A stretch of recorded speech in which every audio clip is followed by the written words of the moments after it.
I appreciate everyone being here today. It's like my house, babies crying, a lot of people, and a lot of energy and excitement. So I'm very at home. And being the co-author of the Home Act, I saw a new sign I hadn't seen before, Home Sweet Home. So that was a nice one. Thank you. I agree with the sentiment that we have to do something, and I am just very happy.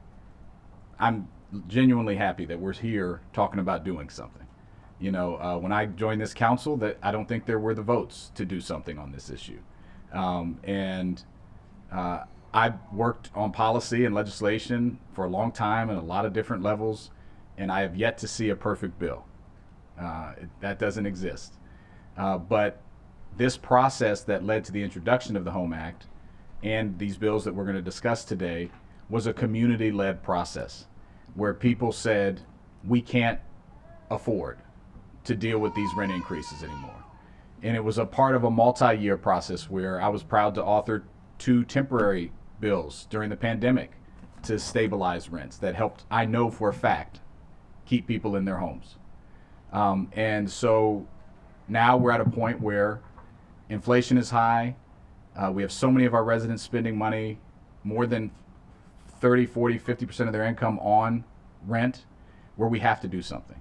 And that's why we introduced the Home Act.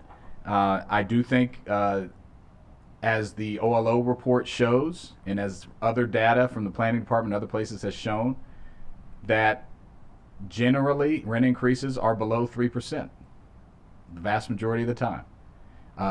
Now you have the problem is when you have a county where 40% of our 1.1 million people rent, even if you have just 10% or less of bad actors doing large increases, that's thousands and thousands of people.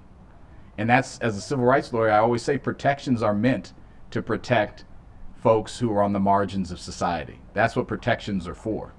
A civil rights protection, a law is not, while it grants a benefit to the entire public, it's targeted to protect those who need it the most. And so this discussion, that's how I enter it. I was glad to hear my colleague, Fanny Gonzalez, say that there were some good things in the Home Act. I said I was starting to get my feelings hurt a little bit there. And I think I approach this as you put out there, my mom always said, you shoot for the moon and you end up amongst the stars.